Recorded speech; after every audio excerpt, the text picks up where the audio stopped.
trap to get the end man on the line of scrimmage right here.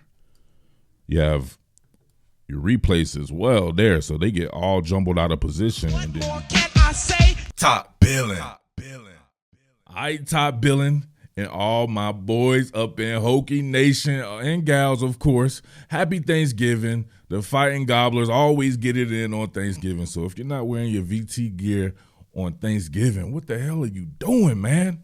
So, all right, back at it again with this coaching search stuff. I cannot get enough of this, man. I sit here and rack my brain around it, studying different concepts and techniques of different coaches and different candidates in my mind, all for my man Whit Babcock to not select anyone I'm thinking about, but it's all good. It's all in fun, and hopefully it works out the way I would like for it to work out, but just in general, it works out the way that we intend for it to work out, to where the Hokies can get back to being the damn Hokies, and we don't have to hear about all that bullshit from all these people. I even had a dude tell me that Syracuse was a better program than Virginia Tech. I have mad love for Syracuse, the Carrier Dome, and Donovan McNabb and people like that, and Marvin Harrison and Keith Bullock and all those guys. Much love to those guys, but come on, man. Syracuse is not fucking with Virginia Tech.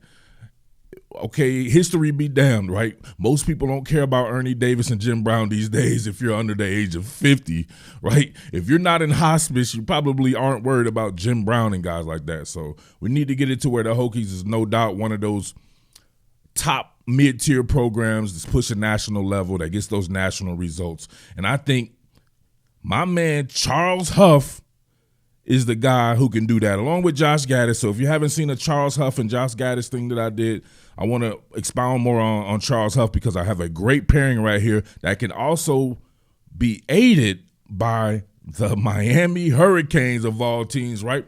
Them boys from the U, always a thorn in Virginia Tech's side, but we're always a thorn in their side too, because we done had some really good wins over those guys, even going back to the days of Ed Reed and them, right? When they were popping, Virginia Tech still dug in them buns, baby. So my thing here is, perhaps, I don't know for sure, I'm not going to put this one out here, you know what I'm saying? Little Birdie says something could happen to Manny Diaz.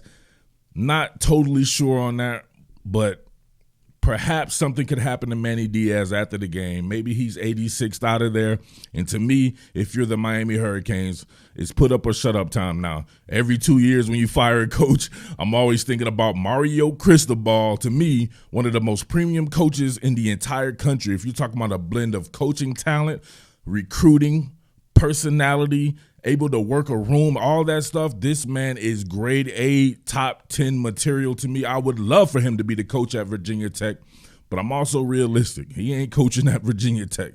He's at a great program right now in Oregon that I bet would be difficult to leave, because they could definitely win a national championship one year. They just got to get over the hump, man, and stop losing these games that they shouldn't be losing.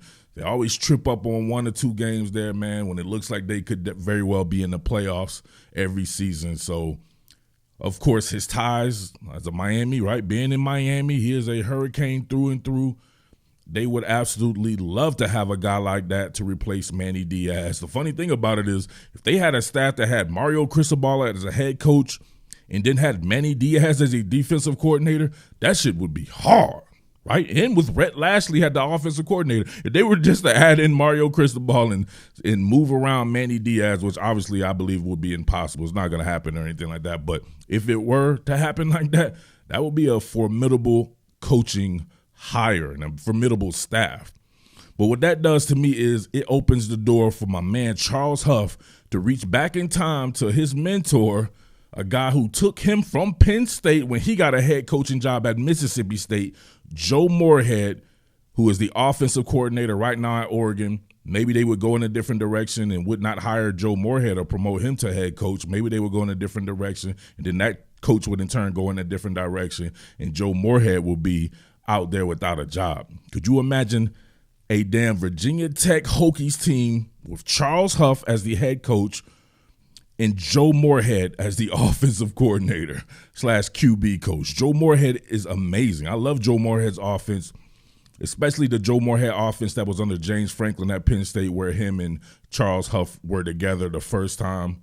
I believe, were they? I think that was the first time they were together. And, of course, when he got his job, he made Charles Huff, the associate head coach and running backs coach at Mississippi State. And then he was poached by Nick Saban, and the rest is history. He's now the head coach at Marshall. But that combination right there, because to me, that is the only sticking point for me with Charles Huff, is knowing the offense and knowing exactly the direction of the offense that he would go in. All the rage these days is a head coach that's a play caller.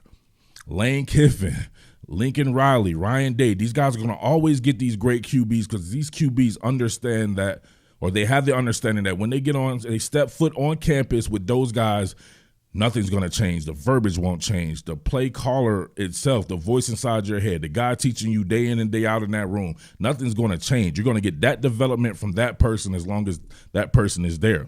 With Charles Huff, even with a guy like Joe Moorhead could have a great year and leave the very next season. Then you got to start all the way back over. You keep changing different schemes and different voices to quarterbacks and stuff like that. That's when it can be a little bit problematic. It's not like we haven't seen other teams do it. Alabama does it all the time, but they're working with a different crop of kids, right? I'm not saying that you're going to go out and you're going to get the top kid in the nation working with Joe Moorhead and places like that, but he has gotten some really good quarterbacks, and he is a damn good offensive coordinator. And the combination of those two with a guy like Torian Gray as the defensive coordinator, you can get back to your roots, recruiting the state of Virginia and then the greater DMV area in general. You can have yourself, hopefully at least for a couple of years before somebody come and give Joe Moorhead his next shot. It did not go well for him at Mississippi State. That was a poor fit. That was a horrible fit. That was a poor fit from day one. He just no ties in that area, and I just felt like those people just really didn't give him a chance. Coming on the heels of Dan Mullen, who did very well there, that man, his ability to coach up and call plays, his creativity, I love all those concepts. You can really say that he was the godfather of a lot of these pass tags on the back of run calls. Some of those RPOs that he was doing, man, got copied all around college football landscape. You bring that to Virginia Tech. Maybe you bring another quarterback from the transfer portal. There's one in Florida that I would like for them to see them getting, Emory Jones there. He got a rest up, though. I believe he got injured here recently. So regardless, even if it's the guys already on staff, I would feel good with Joe Moorhead working with a Braxton Burmeister and some of the stuff he can do. Burmeister very much so like a Trace McSorley, who those guys had at Penn State as well. So you think about that. But let's check this out right here. We'll get into a little bit of the recruiting thing with these guys right here. Moorhead, not known as a great recruiter by any stretch of the imagination. What he is an offensive savant. But you can see here, he was the primary recruiter on four-star quarterback, top 50 player Ty Thompson, got him out of Arizona and got him to Oregon. And you can see here, you got Dante Thornton from Baltimore, Maryland. Where did Thornton end up going to? Got him to Oregon. He took a guy from Baltimore, Maryland, all the way out to Oregon. So imagine that. It's probably easier to take a guy from Baltimore, Maryland, across some state lines, right here to the Commonwealth, right? Got Will Levis, a three-star quarterback. He got out of Connecticut, is the starter now at Kentucky, was the starter for a few games at Penn State. So this is obviously not his full list here. But guess what? This is a guy you just need for his expertise. And he has head coaching experience, obviously, but his expertise in play calling and player development, especially at the QB position. You got this guy on staff right here. Check this out. Charles Huff is a monster. He got J.C. Latham here out of Florida to go to Alabama. He got Dallas Turner as well out of Florida to go to Alabama. But this is right here is what got me, right? This kid should be at Virginia Tech to me, right? Chris Braswell. Just wasting away. Well, not really wasting away. He's starting to play a little bit now. But guys like that, they go to Bama, and it may take them a couple of years to play where. And you come into Virginia Tech, baby, we got some PT for you right away, baby. You can get on the field, man, help restore a program like that. I would have loved to have seen Chris Braswell, 5-star out of St. Francis in Baltimore. But he is getting playing time now. This man was also in on Miles Sanders. I love Miles Sanders, running back for the Philadelphia Eagles. played at Penn State. He had Damon Payne from Michigan. He took him to Alabama, of course. Another 5-star there. Ricky Slade. He was the primary recruiter on Ricky Slade, another running back from where? Woodbridge, Virginia, right in the Old Dominion. Took him to Penn State. Ricky Slade wouldn't have been dope as a Virginia Tech Hokie. Shane Simons got him out of Maryland, took him to Penn State, right? 4-star top 50 player at the edge. Virginia Tech needs edge players. He would be great right now at Virginia Tech, in my opinion. Got Jason McClellan out of Texas to go to Alabama. He's going to be the next great Alabama running back. He had Roydell Williams, who's still there at Alabama. P.J. Musford took him out of Maryland, got him to Penn State. They couldn't use a guy like that at a 3 or 5 technique at Virginia Tech right now, right out of the DMV area, right? Nana here from Stafford, Virginia. He was the primary recruiter and got him to Penn State, I believe. Yep, at Penn State. Can't use more offensive linemen. This guy can recruit his ass off. We already know about this guy right here. He was the primary guy, or he was in on at least Saquon Barkley, taking him out of from pretty much everybody there. Ty Jones Bell. Trayshawn Holden. It's going to say Harbor City, California right here, but he went to St. Francis Academy as well. Took that guy from Baltimore, Maryland. He's just kind of wasting away at Alabama. He would probably be the most talented receiver at Virginia Tech right now from out of St. Francis. Keelan Robinson, he took him from D.C. to Alabama. What?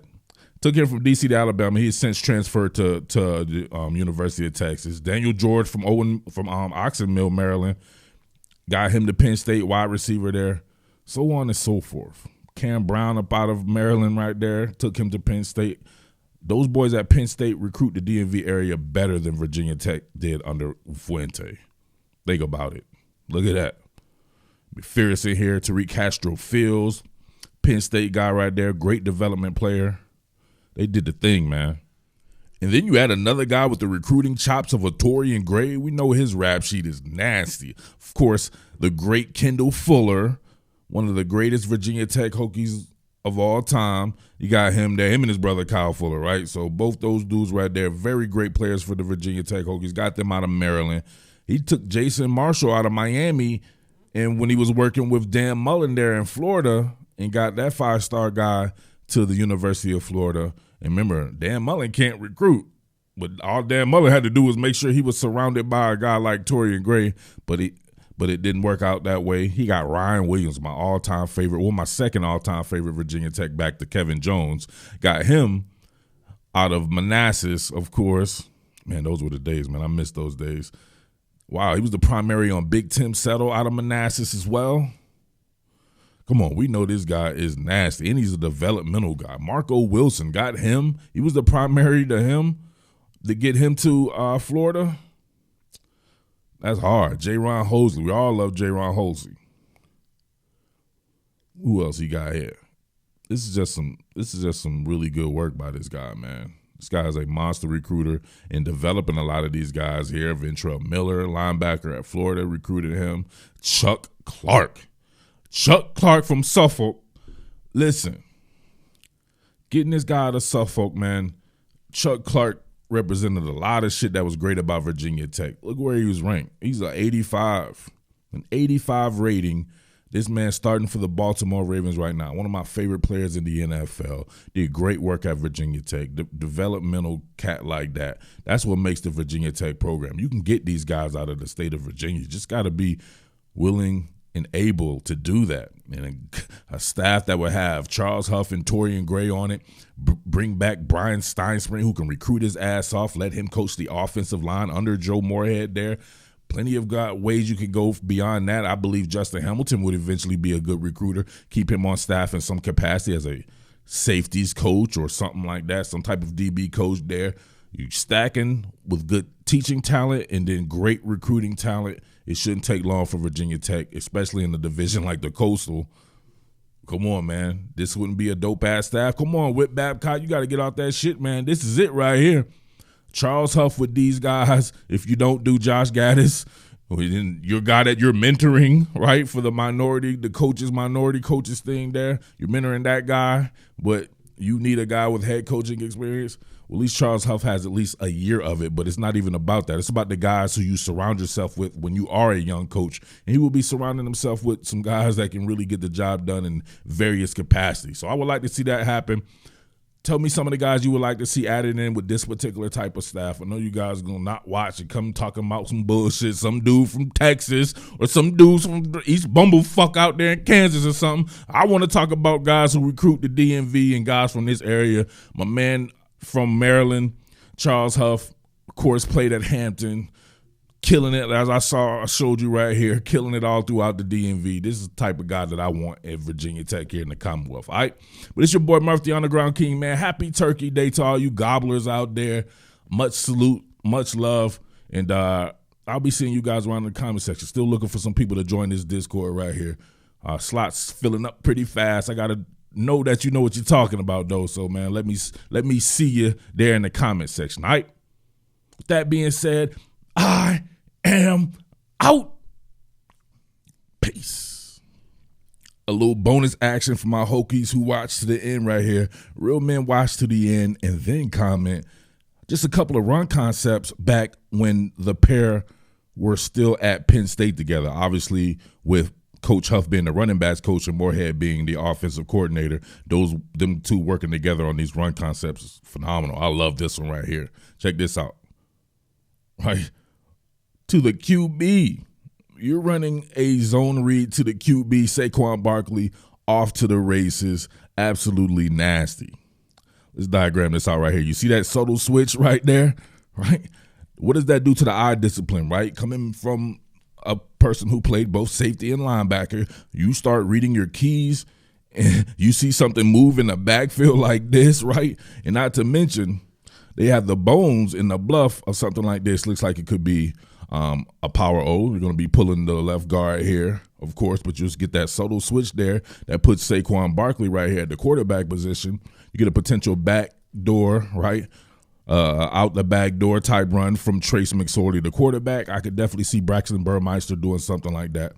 A bevy of running backs, of course, at Virginia Tech right now, and who's to know that some of these guys that weren't at these previous stops with these guys wouldn't want to hit the transfer portal if they see those two united or reunited. Get what I'm saying? So check this out right here. Very subtle. Looks like it could be a power O.